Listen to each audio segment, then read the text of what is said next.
Oh, hello. Thanks for joining in to today's quarantine-friendly video. So for a headline, I've put COVID-19 and the betrayal of the American public. So you can pretty much guess some of the main contenders for who has betrayed the American public. I'm going to say not just Trump, but the people who insisted on no witnesses for his Senate trial and who left him in office despite his very evident unfitness for his role. Yes, okay, one episode. My children are going to be allowed to watch one episode of Storybots. It's a good show. It's educational. We've already watched one episode today on the immune system. They've written and drawn some expressions on the life of Marie Curie. But anyway, here I am to help distribute information. So I'll enlarge this that I'm sharing the screen with for a moment. NIH, the National Institute of Allergy and Infectious Diseases, is asking for volunteers, people who've recovered from COVID-19, to donate blood for studies on the immune system. So probably what they'd like to develop is a test for antibodies, because approximately 86% of the cases of COVID-19, as determined by Italy just testing the whole population of one small town, is that a lot of people are asymptomatic or have it mildly. So even though the people with the more severe cases are more visible and more obvious, so when you test just people who end up in hospital, then yes, it seems like this affects primarily the elderly, but there's a large population of walking around younger people who don't even know they're carrying the virus. So we need to get antibodies from them, so we have a test so that we can clear certain people from quarantine and say, you can go out and do your essential services job. We need an antibodies test for police officers, for healthcare workers, so we can say you're safe, you've had it, and you may now have some viable level of immunity. So that's an important message to spread on if you can. If you have a Twitter account, share it, or you can just even Google Chelsea Clinton COVID-19 and bring up that tweet and copy and paste the link to share it with other social media platforms that you may be a user of. Very important. So how's everybody doing under quarantine? Oh, we don't have any comments today, which is fine. It just means that my typical listeners probably aren't online yet because I've missed their bedtimes. I'm not operating in your time frame just yet, but I may one day, because when this settles down, if and when it settles down, if American society doesn't collapse, then I will be moving to the United States with my family. Phew.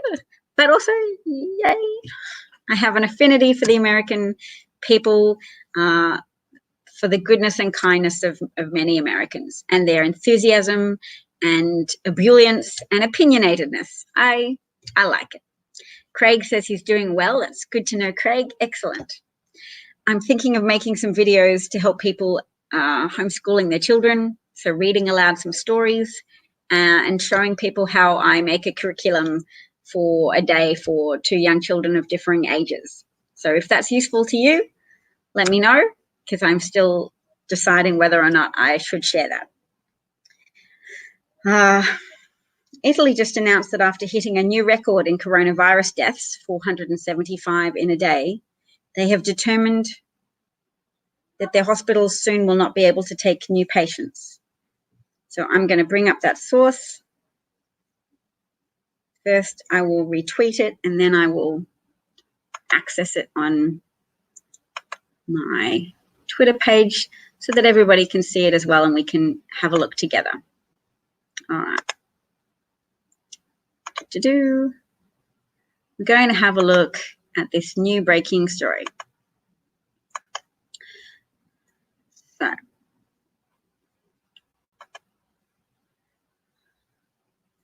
let's see if you can see it yet. Nope, I think I'll have to share it separately. Okay. Hospital systems everywhere should activate emergency intensive care networks and reserve beds to prepare for a massive increase in COVID-19 patients. Yes, that seems reasonable. See what else the study says.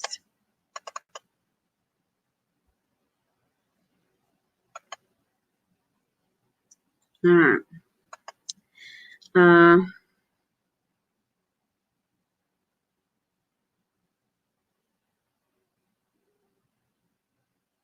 Oops, where did it go?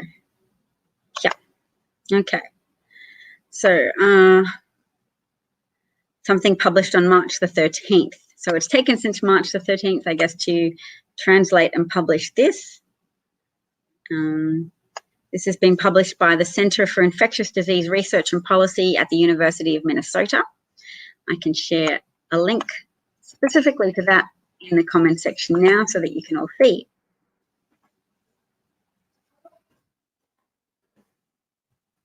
All right. So they've been using data to create linear and exponential models to project regional intensive care unit demand.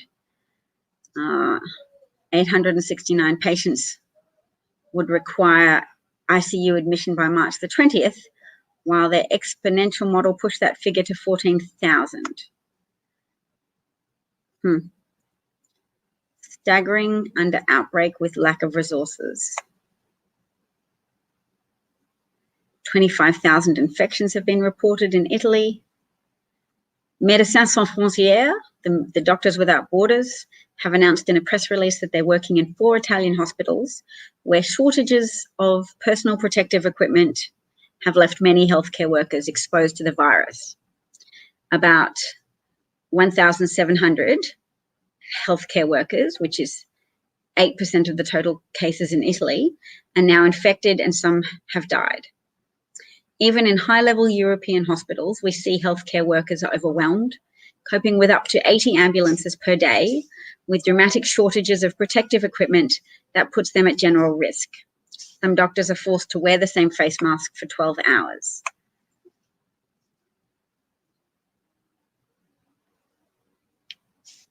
Increasing ICU capacity is simply not enough, they said.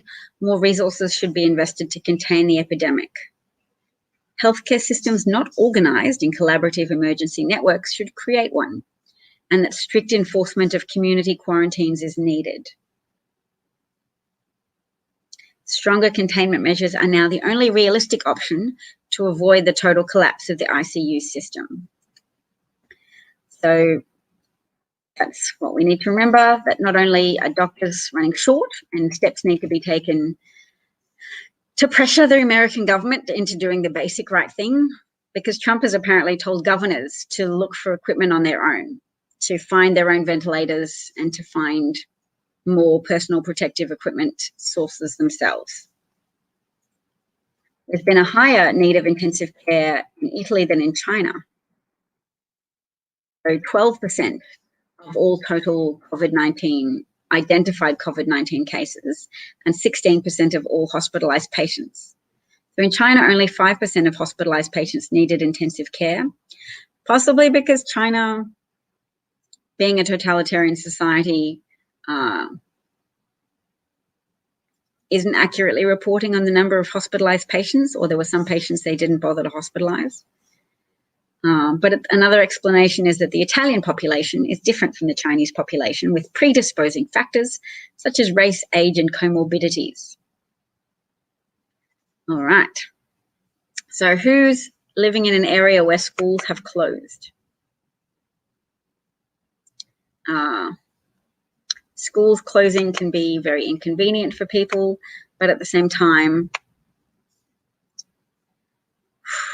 okay, modeling studies suggest that there's going to be a lot of social distancing and a very protracted period of disruption. So you're in Broward County, Florida. There was some contention around some electoral results there in the midterm elections, if I recall correctly.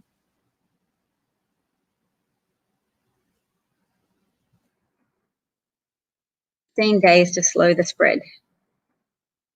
From the new modelling study published by a team of epidemiologists at the Imperial College of London.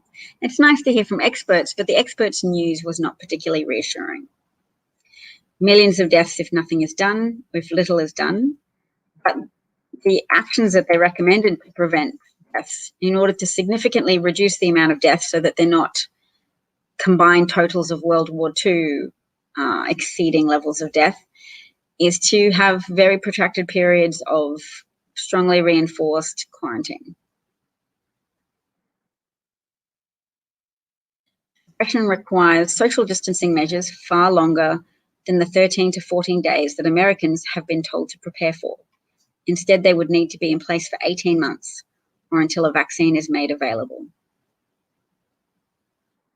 And this is to avoid overwhelming hospital systems, because taking less stringent measures, even that type of mitigated epidemic would still result in hundreds of thousands of deaths.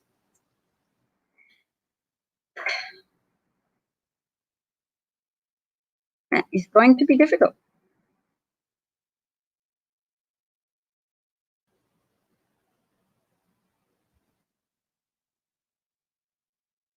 Americans are finally accepting reality. That would be nice. They're not as successful at finding antivirals as antibiotics or antimalarials. So they're not holding up a great deal of hope for antiviral treatments. The American public should expect a challenging 18 months, noting the country hasn't faced a pandemic of this scale in 102 years and has enjoyed mostly peace and growth in the last 75 years. So yes, this is a once in 100-year event, and there's going to be a lot of significant hardship involved.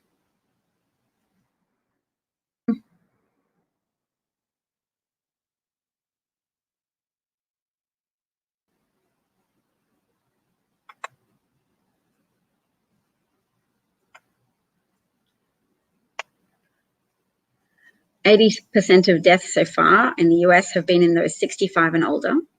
But at the same time, reporting on those type of details has left some young people with a false understanding of what's needed to be done in order to save the healthcare system. So we're not just advocating for saving the elderly, we're talking about saving the healthcare system from overwhelm. Researchers have found that COVID-19 virus can live in the air for at least 3 hours and on surfaces for as long as 3 days. That's a very long time. That's why soap is so magical and important at the moment. But yes, anything that you touch that somebody else has touched and hasn't been cleaned could potentially carry the virus.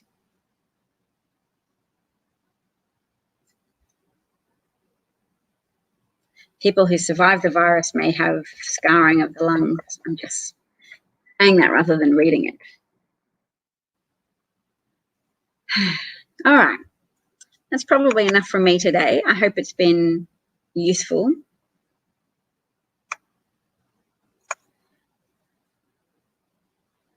So there's 55 cases in Broward County, Florida. Craig's in Washington State. ZZ Captron is making the assertion that a WHO doctor said worst case up to 90% of all humans in 2 years. You mean 90% of humans to be infected. But it's still a disease that primarily affects older people in a severe way, and younger people carry the disease asymptomatically for a lot of the time.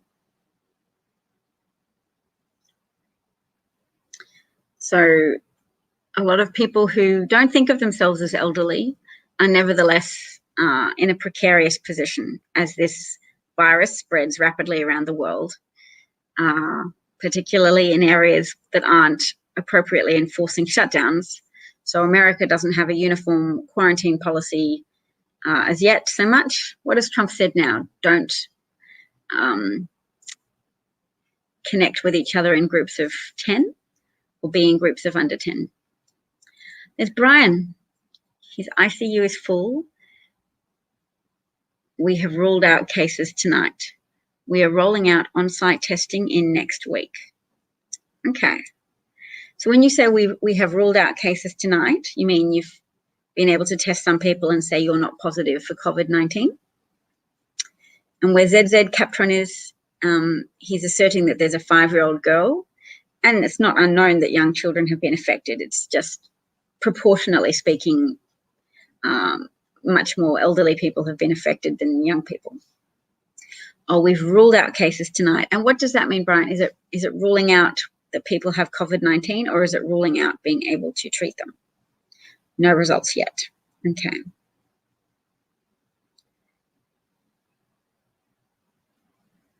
Okay. So yes, my heart goes out to anybody who is working in the healthcare system, and I almost feel a little bit upset whenever I see someone online say, you know, if only we could give a round of applause to our healthcare workers, because they need a lot more than applause. They need protective clothing. That's really what they need to try and save not only their own lives, but to stop them from being vectors of infection to other patients at the hospital.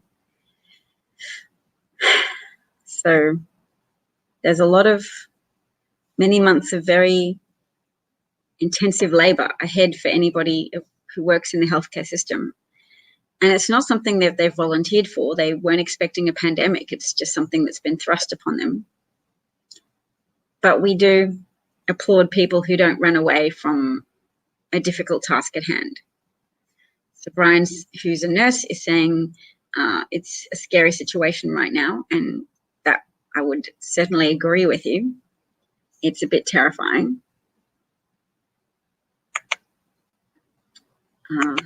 Just have a look and see if there's any updates. I periodically get upset that Bernie Sanders is still in the race, but I shouldn't get that upset. He is what he is, and his followers are what they are. And he was able to get traction in 2016 because he was a man running against a female opponent. And also the emotional service he provides to America of denouncing the infestation of the political system by corporate interests. And Mitt Romney was wrong when he said corporations are people. They're not people. They're led by people, some of whom are very driven by eugenics or social Darwinism, that idea that you should just favor some people because other people aren't worth it. They're not worth helping. They're not worth looking after. And that type of thinking has infested corporate leadership, and it's infested the politicians that those corporate leaders have been able to effectively bribe into compliance with their agenda of reducing social safety nets, reducing help for people, and reducing government involvement in shoring up the economy during times of difficulty. Yes, but there's lots of good stories, and we should share them, of people reaching out to help each other and behaving in a pro-social way online. So people reading stories online to children, people offering to shop for their neighbours who are housebound because they're in a high-risk category, people doing all manner of good things, because one source of the sort of hatred and enmity that too many Americans feel towards each other is older people being resentful of younger people for being spoiled. And some of that spoiledness is true and is just a function of prosperity, modern prosperity and success on the back of technology and innovation. But prior to that, white civilizational success on the back of some fairly ethically questionable activities. And I'm not just talking about slavery, I'm talking about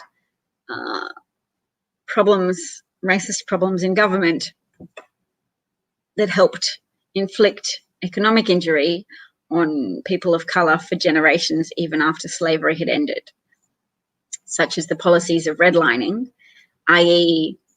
designating majority Black districts as being disqualified from receiving government-backed mortgage payments. So they couldn't get mortgages, they couldn't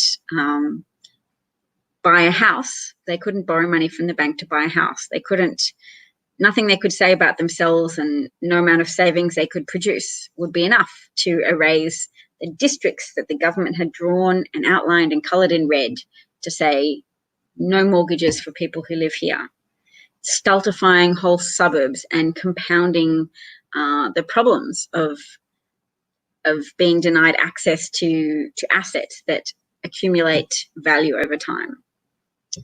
So when you can't buy a house and you can't watch that house appreciate in value, and you can't leave that house to your children when you die, and you can't pass on wealth in that manner, and that people have just sat back and allowed that to happen. People have sat back and we've allowed Fox News to flourish when Fox News has been lying to people for years and years, and giving a black president no benefit of the doubt, but giving Donald Trump every benefit of the doubt in the face of massive evidence that he did not deserve benefit of the doubt. And the media still carries with them that contagion of wanting to treat Trump as if he's a competent president, even against such a significant compilation of evidence that he's far from a competent president, that he's likely to be a Russian asset, and that he's actively working to undermine American institutions.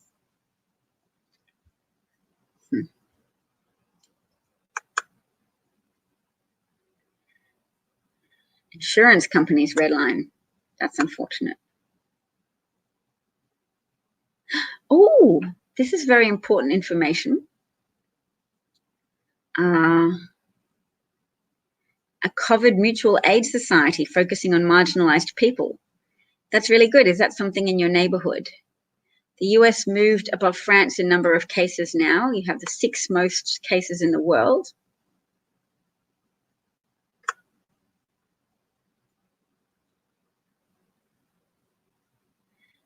Jen QKW is saying the media is more than half the problem, but at least, oh, right, thing is not plugged in. Oops.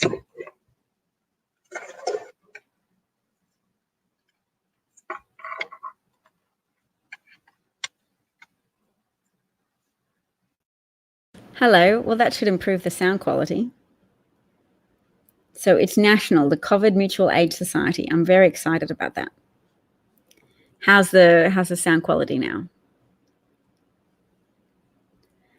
I can take that off the screen. Sounds better. Good stuff. I'm excited to hear about the Covered Mutual Aid Society because that's what's needed. The federal government, to a degree, is untrustworthy, and Republicans also typically give aid to the wrong people because their philosophy is organized wrongly. They don't understand Keynesian economics, and they should. They understand a type of economics that has some baked-in negative assumptions about people, and often some baked-in racism.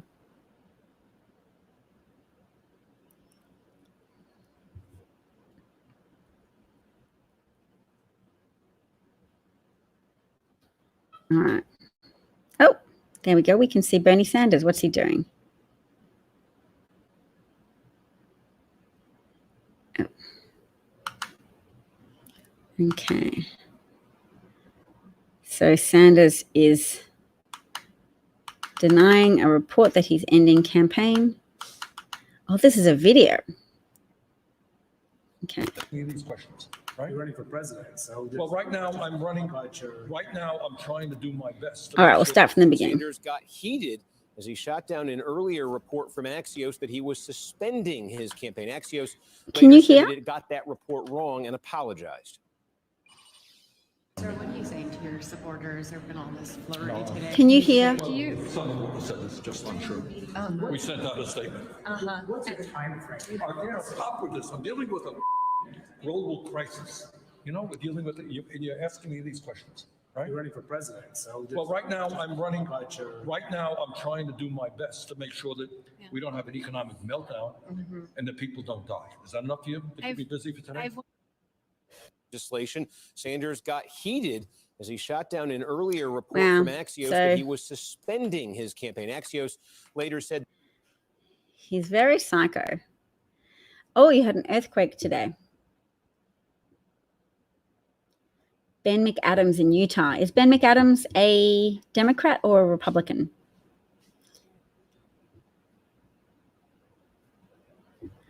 And I'll look up that Covered Mutual Aid Society to see if I can find anything.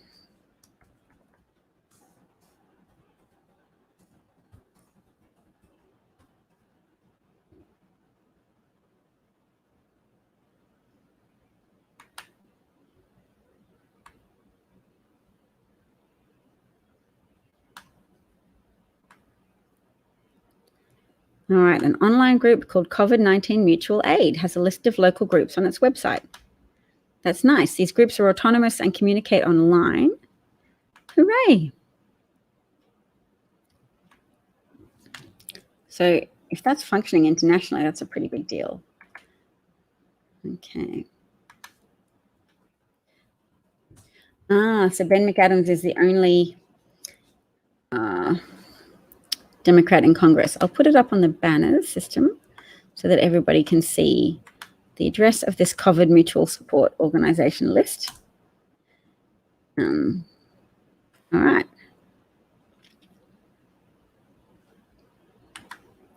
Okay, so that's the web address. Let's see where find your local group. Does that apply to, is that the US? Let's have a look. I'll type in Florida. Type in Broward County.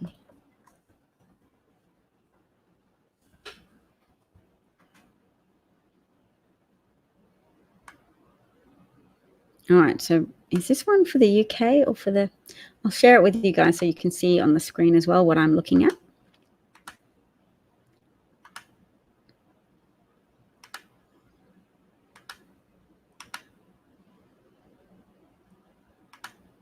So this is the COVID mutual aid. Oh, it's UK. All right, so I need to find the US one. It's good to have a UK one as well. COVID mutual aid US. I have not come up with a link yet for the US one.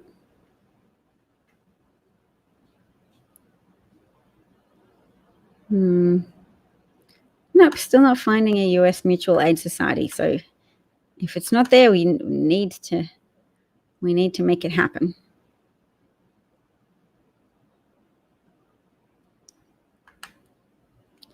I can see a Teen Vogue story about mutual aid groups. That's sweet. So I'm going to share that story. See if we can find that. And then I should probably go try and continue with my children's education for the day. All right, so this is a Teen Vogue story. Look at those care packages that people are sending to others. Yes, the Trump administration has struggled to respond effectively to the situation. Testing seems to have been sabotaged and, ew, Kardashians. How are people providing mutual aid? Okay, we found a link to the list. This is a Google Doc. All right, with coronavirus's resources. That's still something.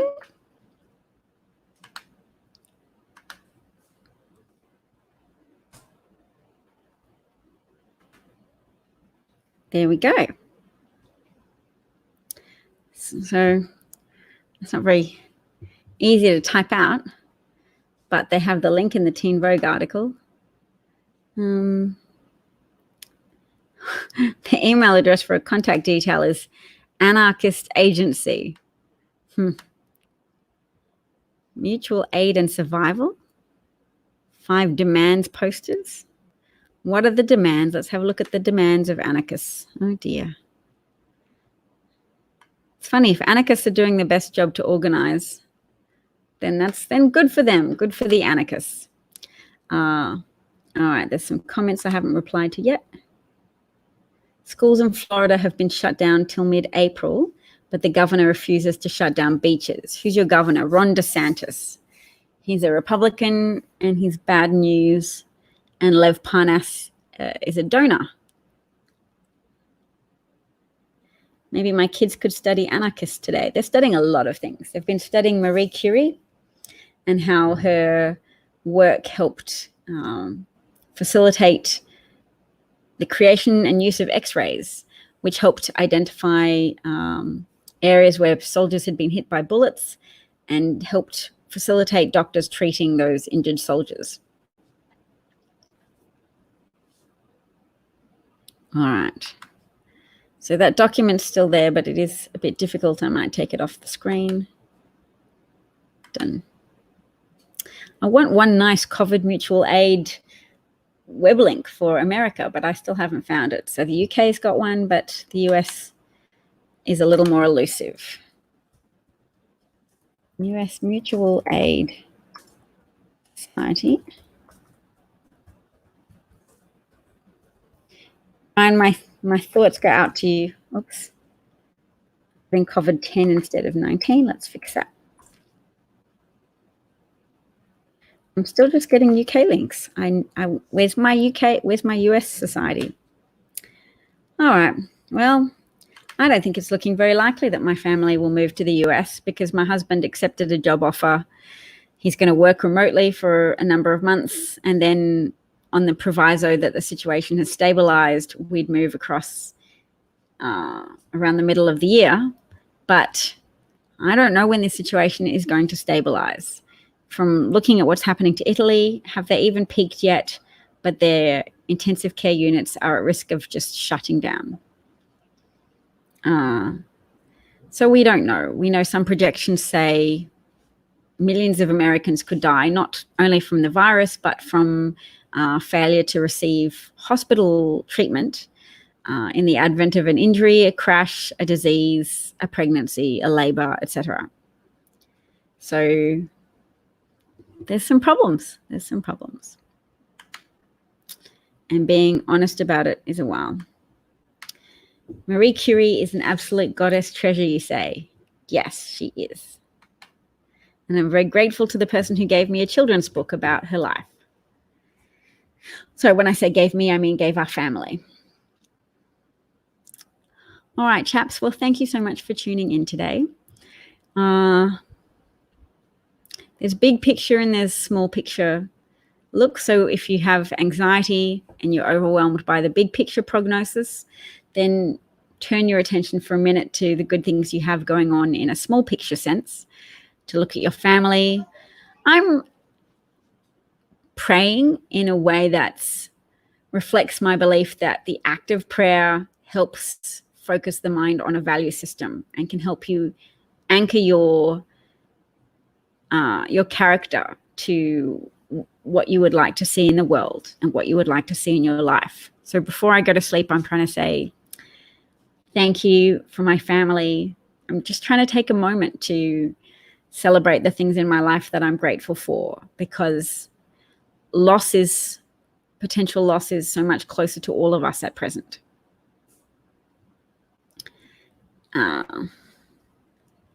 Brian says, thank you. I appreciate that. Craig says, thank you. I appreciate that too.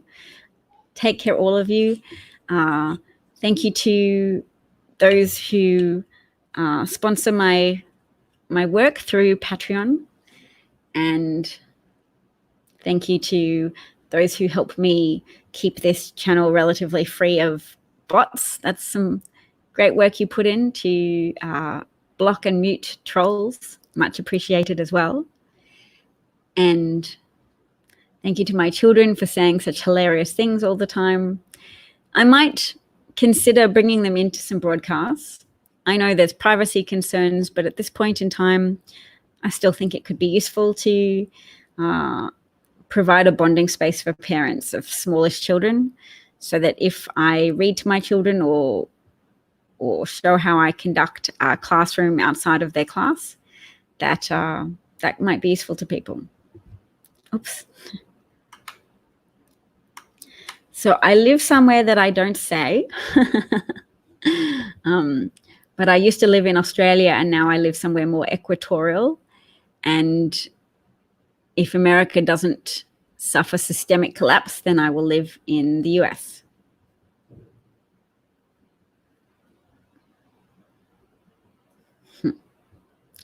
So yes, ciao everybody. So lovely to talk to you all today.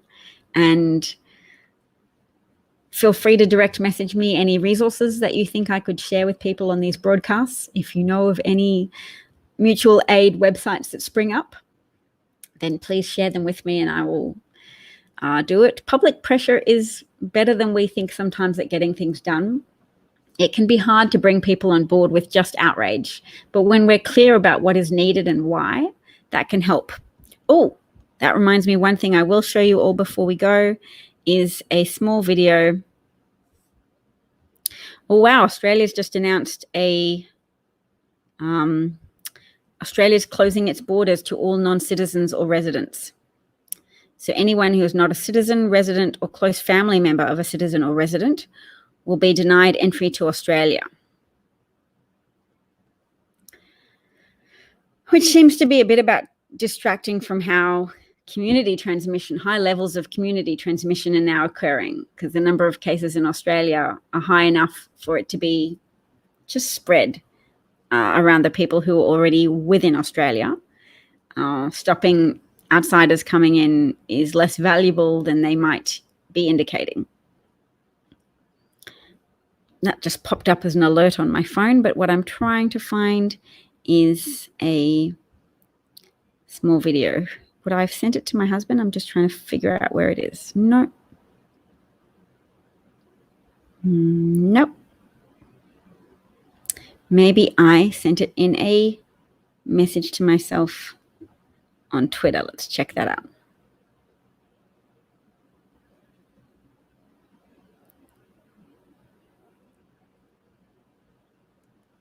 Oh, I bet I shared it.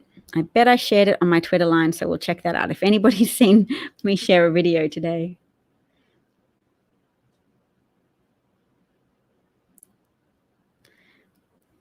Okay.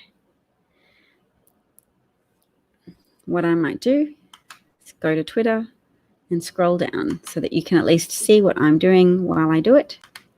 And it's less boring for people watching. My interest is in keeping everybody absorbed to a degree that they enjoy getting information. I'm trying to be here and make it easy for people to get information.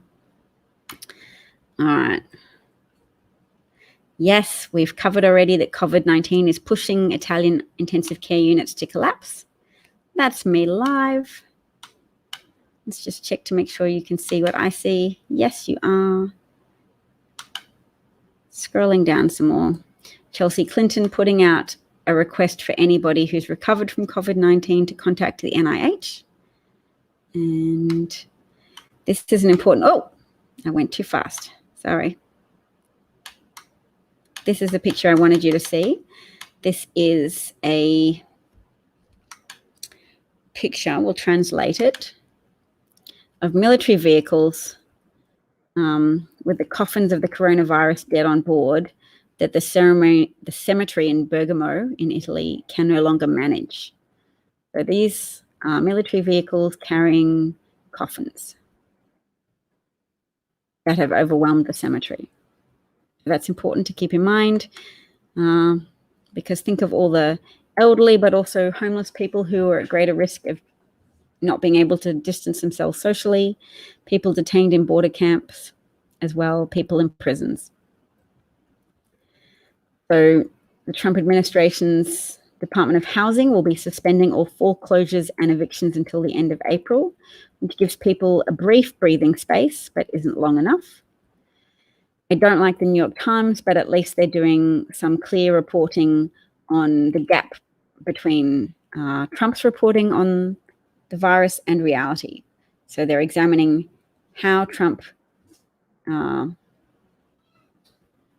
expressed the problem and what the experts have said. Although they're including Robert Redfield as an expert there, and he would appear to be a very biased ultra-religious person.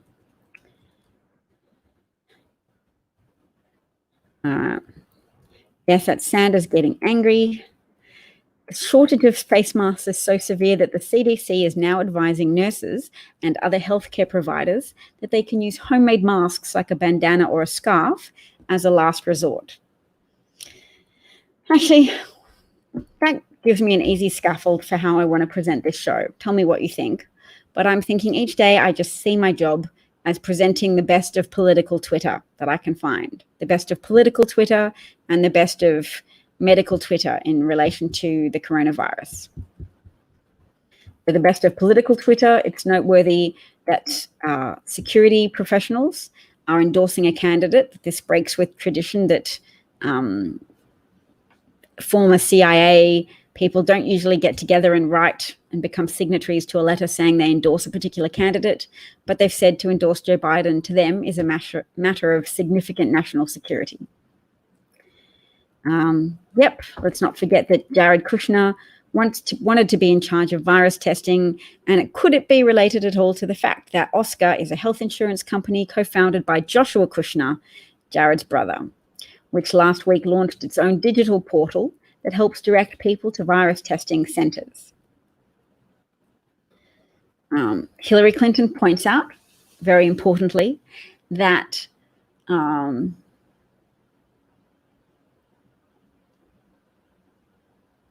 that racism is not just racism for us to denounce. It's specifically a technique to detract attention from the paucity of the United States government's response to the virus, to the pandemic, that Trump hopes to inflame conversation about what is and isn't racism as a cover for his inadequacy. So if I call racism an unfounded sense of superiority, then Trump is trying to maintain a fake front of superiority and competency to cover the fact that he described the virus as a hoax, the fact that he described media attention to the virus as overkill and unnecessary and part of fake media, fake news plots to undermine his re-election prospects.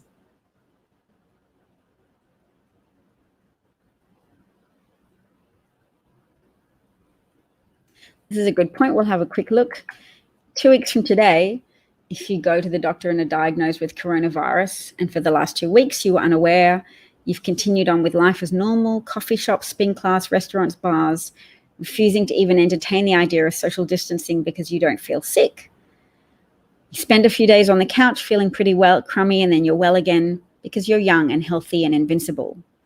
But your 82-year-old grandfather who you visited last week, the one who wears oxygen and has a long history of chronic obstructive pulmonary disorder or chronic obstructive pulmonary disease and heart failure, not so lucky.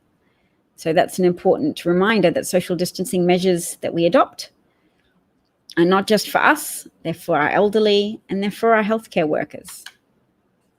They're for our whole society to avoid societal collapse.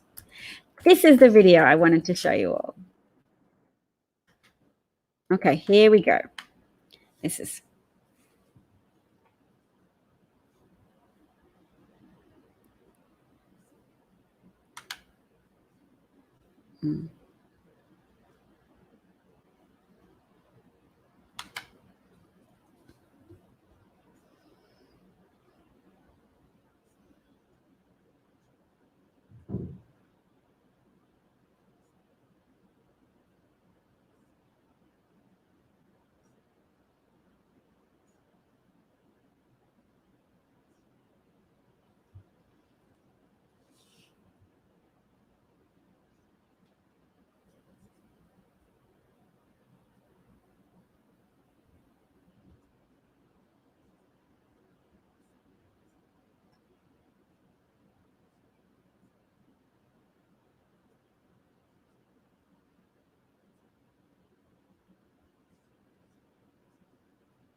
Okay.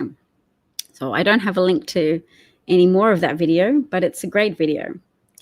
So Jen QKW says, I thought we might need covered cemeteries the way we had cholera cemeteries. So yes, I wasn't alive for cholera cemeteries, but I haven't familiarized with myself with that bit of history either, but I can imagine it. So yes, we may have covered cemeteries, or just military vehicles taking away overwhelmed vehicles now because governments don't want people necessarily to reflect for too long on the pandemic and their irresponsibility in the face of it. So thank you so much for listening. Let me just do something so that I can share a link to that video with you. Oops. Here we go. I can post a quote. I can post a link to that tweet just here. Done. You probably can't copy and paste from the comment section, can you? But will at least alert you to the fact that it's on my Twitter account. You can find it and share it there if you like, or you could Google something perhaps to find it. Let's see, what could you Google?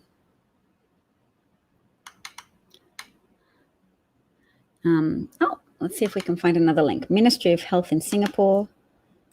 Ministry of Health, Singapore. COVID video. Oh, it says content you can use. That's handy of you, Ministry of Singapore. I'll just share this whole page that I'm looking at with you all. Oops.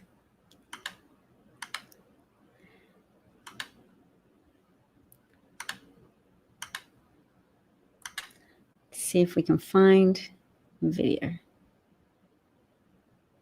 Oh.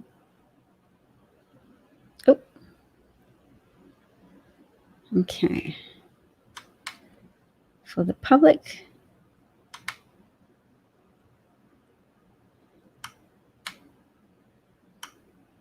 Let's all do our part. Very nice. Stay safe. Yes, yes. To wear a mask or not wear a mask. Yep. Defer non-essential travel to mainland China. Yes. Videos. No. Huh. I don't see the video that I was using before. Oh well. Where else can I find that video?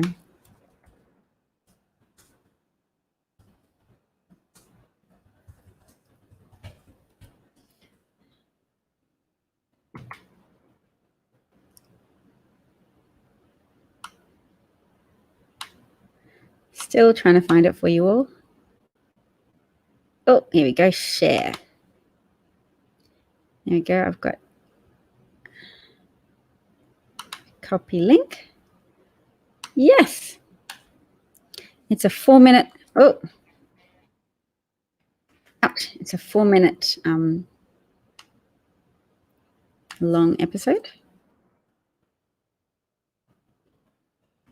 So I should be able to. Okay. Here we go. Is the link.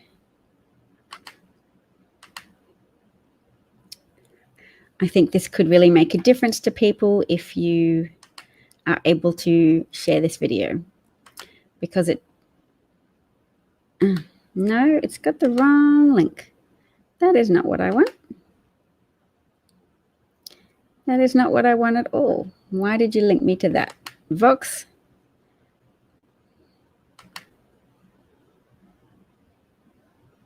No. That's a, no.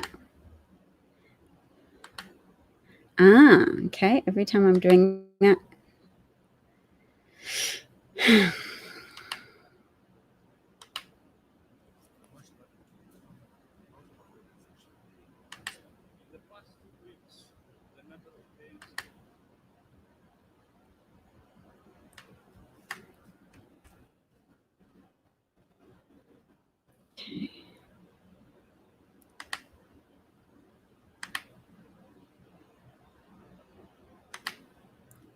Here we go, finally.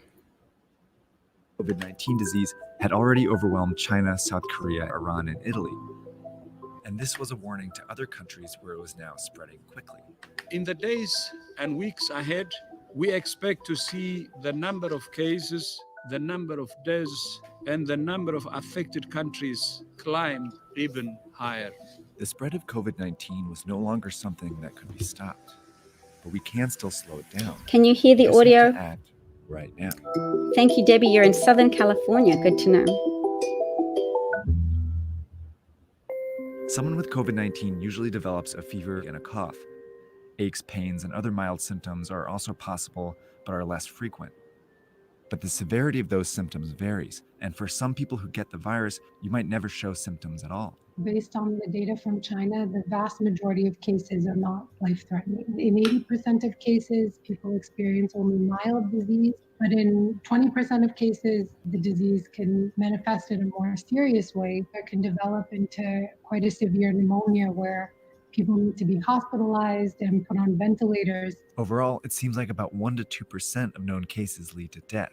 But that rate is much lower for young people and much higher for the elderly. And it also seems that people with unmanaged underlying chronic diseases, they also have a tougher time overcoming the virus. The virus also seems to be very contagious, more contagious than the flu. All you need to do to spread COVID-19 is cough or sneeze on someone else, touch a surface where the virus still lives, and then put your hand in your mouth or your eyes or your nose. After getting infected, it can take an average of 5 to 6 days before you feel sick and your symptoms start to appear.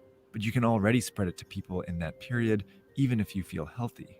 Just as people realize they're sick, they seem to be at the most risk of passing it along to others. That's how the virus has been so effective at spreading across the world so quickly, and why the WHO was now calling COVID-19 a pandemic. But what they said next was just as important. We cannot say this loudly enough. All countries can still change the course of this pandemic.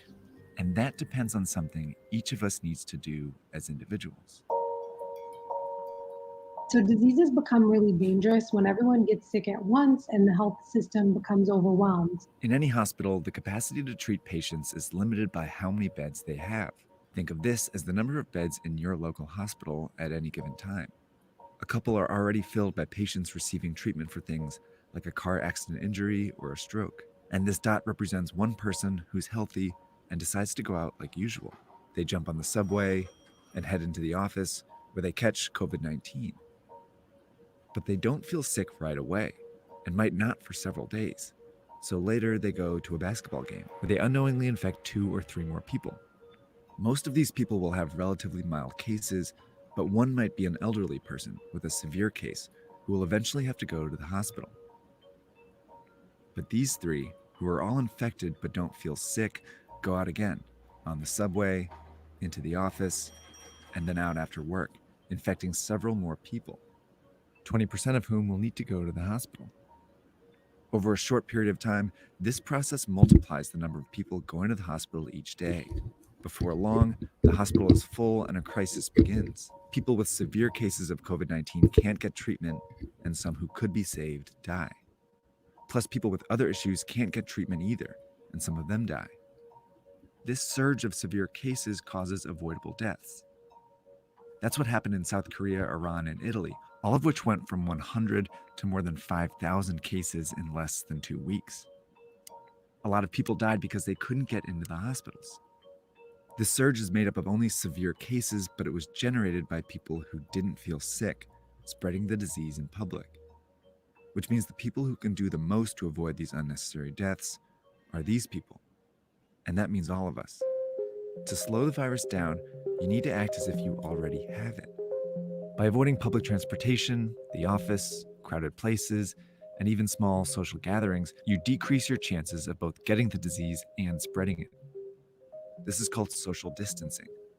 If enough of us do it, the virus still spreads, but much slower. Over time, many people might still get infected, but fewer severe cases show up to the hospital each day, never overwhelming the system. This trend line gets flatter. These people can all get treatment, and fewer people die because of it. These are the two ways the COVID-19 pandemic can play out. But this one only happens if everyone does their part. And it's why experts and officials are urging people to flatten the curve by social distancing and staying home as much as possible. It's also why in the US, many companies are helping by requiring employees to work from home, and major sports leagues have canceled their games for the time being. It may seem drastic, but it's worked before. In 1918, the cities of Philadelphia and St. Louis were both hit by a flu pandemic, but they responded in different ways. In Philadelphia, health officials allowed a huge parade,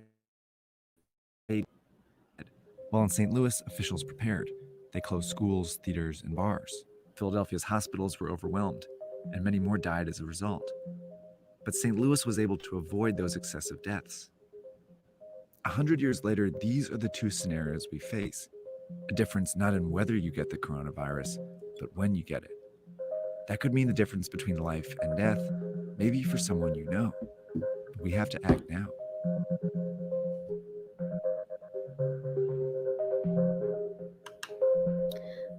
Well, that was a very well-produced video. Thank you for watching it with me. So I'd seen an extract of that on Twitter, but it was great to watch the full 6 minutes of it, to emphasize to us to be St. Louis, to not be Philadelphia, and to demand the management, the leadership shown by leaders in St. Louis, and to recognize the difference in outcomes that quality leadership can deliver, and the deaths, the unnecessary and avoidable deaths that that a paucity of leadership can develop, can lead to. So you all have a link to it. Is it possible to click to that link and access the link through the comment that I've put up? Or do you just have to try and copy it? I can leave the link on the screen for a bit longer in this way. Does that help? I wish maybe I can find an easier way to get it.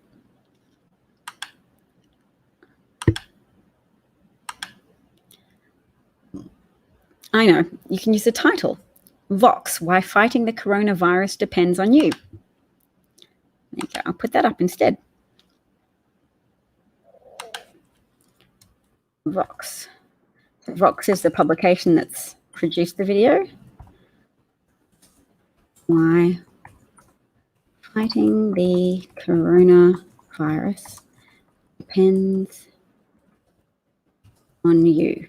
Now, the more eyeballs you can get of people watching that video, the more people who see it, the more people who will readily comprehend why social distancing measures are our only hope.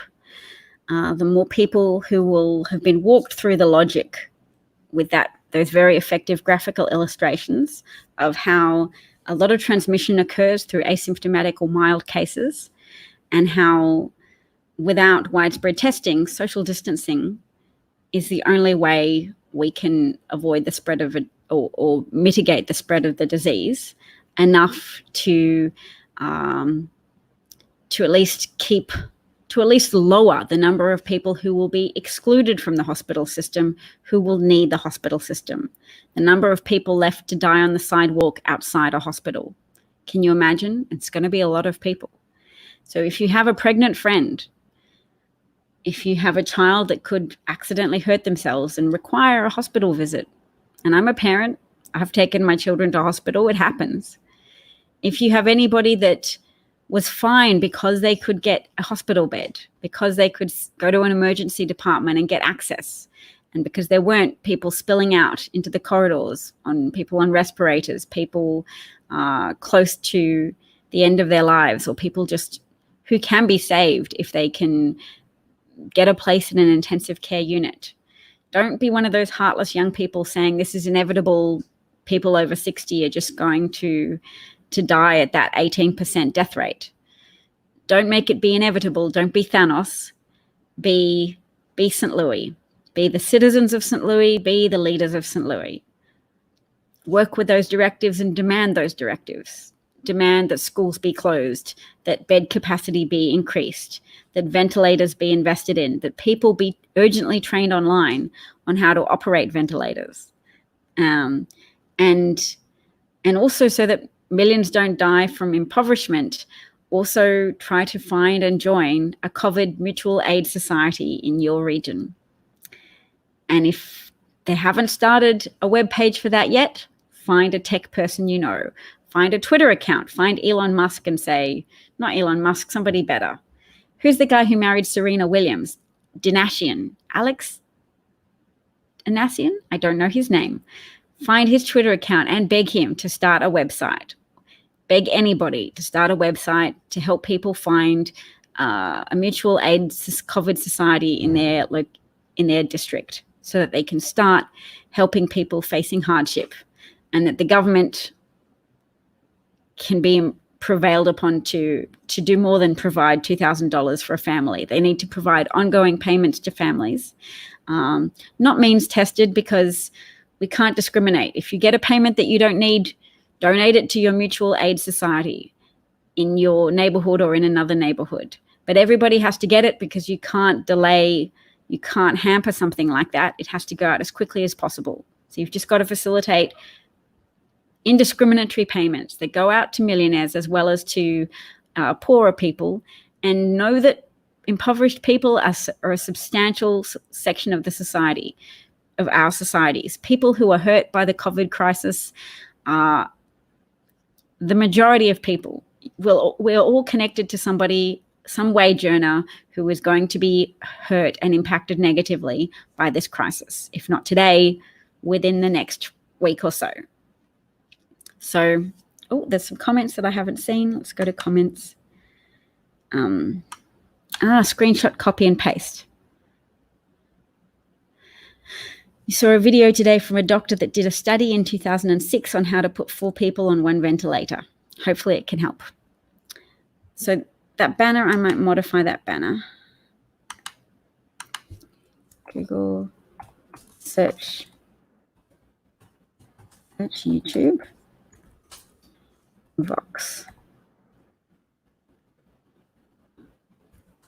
Why fighting the coronavirus depends on you. Okay. So that should, if you screenshot that, that should help as well.